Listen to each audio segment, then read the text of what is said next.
Those big phone makers better get used to the increased competition coming from Chinese brands, because if they get asleep at the wheel, phones like this one here might eat their Android desserts pretty soon. This is Daniel from PhoneArena presenting you the dual SIM Oppo R819. Not a very inspiring name, but a pretty inspiring handset, sporting a 4.7-inch HD display. It's the next representative of the new thin and light Chinese mid-range warriors like the Huawei Ascend P6, which wrap decent specs in fine design and slip those to us users at a modest price tag. Sounds like a recipe for success, but has Oppo managed to get the overall experience right? Let's check that out. At 3.88 ounces, 110 grams, the Oppo R819 is the lightest in the mid-range category and one of the thinnest, with its 7.3 millimeters. Because of the plastic build, the Oppo R819 doesn't exude any upscale pretenses, and the metallic ring around the lens that matches the side rim of the phone can't really change that perception. Still, it feels feather in the palm and is easy to operate with one hand. This glossy white plastic is rather slippery though, despite the etched slide diamond pattern on the back, and since the phone is so thin, the firmness of your grip on it diminishes further, so you have to hold the light handset tighter than usual while handling it. The dual SIM handset actually has a removable back cover if you're really forced to pry it open, but underneath it sports a sealed battery compartment with attached cables and such, so not much to do inside anyway. Oppo provided a SIM tray for both cards on the lower left side, which is easy to push out with a pin. The main SIM is at the bottom of the tray, so you can pull out only half of it and replace the second SIM quickly.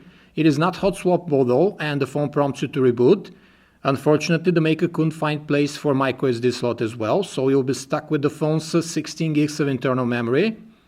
The power lock key on the left and the volume rocker on the right are placed somewhat lower than they should be for completely comfortable operation, and feel rather iffy when pressed with shallow feedback.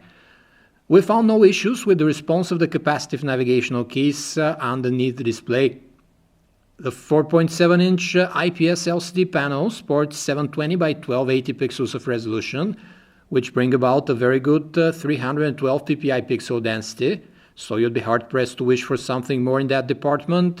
The color representation is accurate, and the tone doesn't lean overly to the warm or cold sides. Display is very bright, north of 600 nits, which aids outdoor usage significantly. When the sun shines directly on the panel though, it is rather reflective, which diminishes the visibility of the otherwise luminant panel. There is some brightness and color shift when you tilt the phone strongly as usual, but overall the viewing angles are in line with what you'd expect from a decent IPS panel. When you order the Oppo R819, you can actually choose between a stock Android experience and Oppo's Color ROM. The custom interface, which looks like one of the numerous Go Launcher skins, sits on top of plain vanilla Android 4.2. The interface features large, colorful, rounded icons, transparent dock and app drawer backgrounds, a few transitional animations you can choose from, a bunch of pretty widgets, and a dark on white color scheme for the menus that is easy on the eye. There are up to 9 home screens you can add, and Oppo has turned one of the home screens into a dedicated music player with an old school turntable visual to turn the song on or off. Now, off to the nitty-gritty about the interface, you can rearrange the dock icons, even the up drawer one, any way you please just by tapping and holding on them. You can use 2 hands or fingers to move an icon or widget around the home screens, like on HTC handsets. Just tap and hold the icon with one finger, then move the home screens with another until you reach the one you intend to place it. There is a swipeable row of connectivity toggles in the notification bar, as with most self-respecting manufacturer overlays these days, but you can actually call the respective setting with all its sub-menus when you tap and hold on a toggle. A few well-animated lock screen options are present, should you get tired of the default one, but no extra skins or themes for the overall interface. The only thing that raises some eyebrows is that you can't immediately drag an app to the home screen after a long press. You have to actually drag its icon down to an action bar first. The settings menu and the dialer use tapped categories, so have this in mind if you're looking for an option and can't find it in the scroll list. A 1.2 GHz quad-core MediaTek with the PowerVR graphics processor, that's what's in the phone, alongside 1 GB of RAM. Being a frugal Cortex-A7 affair though, this processor is no speed king like the A15s in the flagships or even the A9s of yesteryear, so you can expect some lag while you wander around the interface, and uploading isn't quick either. The Oppo R819 comes with 16GB of internal storage, of which about 13 are user available, and unfortunately there is no memory card slot for expansion. Oppo provides only the mobile Chrome browser on the R819, so if you need Adobe Flash rendered on some page, you'd have to sideload it and use a third-party browser.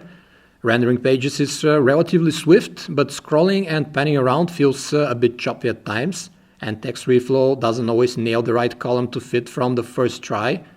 Oppo's mid-ranger doesn't really shine in the connectivity department either. You get tri-band European Asian GSM modem setup, Bluetooth 3.0, Wi-Fi Direct, GPS, FM radio, and DLNA. Only one of the SIM cards can be connected to use high-speed data. The other will tag along in 2G mode only, though that reflects pretty favorably on the standby times. The stock gallery is a pretty standard affair with the grid thumbnail arrangement by default and editing options built right into the Photos app interface. Music playback is done either via the dedicated home screen with the turntable we mentioned or the default music app, which is pretty basic with no equalizer presets and a minimalistic UI with transparencies. The player controls stay always on during listening, while in the middle of the display you can swipe back and forth between the album art of the current song and the tunes catalog present on the handset. Turn the phone in landscape and a nice album art carousel appears to swipe through. Oppo has licensed the Dirac HD sound tech, which promises deeper bass and more intelligible voices, as they all do. It does make a difference when you turn it on in headset mode, though it's hard to tell if it's better than similar sound enhancement modes like Beats Audio, for example. Here we ought to mention that the supplied stereo headphones don't fit well in your ears, and it's very easy for them to fall off.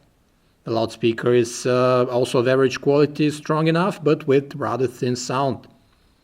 The video player has a similar carousel in landscape mode to the music one, but with screenshots of the video files along with their titles, so you can swipe and preview before playback. The handset plays everything you throw at it, including DivX, XVD, MKV files, and that's up to 1080p resolution without any hiccups. We have subtitle support, loop playback functionality, screen brightness adjustment right from the interface, round up an excellent video player that comes standard with the Oppo R819. The 8-megapixel camera on the phone comes with LED flash that has a dedicated torch mode button. There's also a 2-megapixel front-facing camera with wide 88 degrees viewing angle, so you can fit everyone around you in the video chat session like on HTC's handset lately. The front cam is also used for other features like an always-on screen while you look at it and swiping your hand in front of the phone to accept a call. Oppo uses an Exmor-R sensor from Sony for the rear cam with wide f2.0 aperture and backside illumination, plus 5 elements lens, all the makings of a good mobile phone camera these days.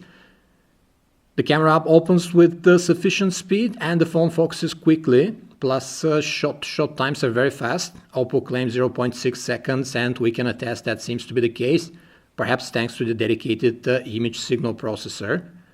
Oppo provides large, touch-friendly buttons in the camera interface and easy-to-select shooting modes like HDR, Panorama, Night, Sports, and Sunset, as well as Beauty Plus that enhances skin tones and removes blemishes.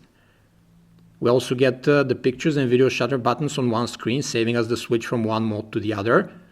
The outdoor pictures came out very nice, with vivid yet not oversaturated colors. The Photosport, plenty of detail and correct white balance measurements.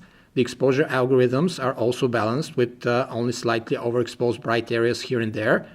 Indoors, the phone keeps noise levels in check for the sake of some softness in the image, but white balance is accurate and the flash doesn't cast weird shadows in the image.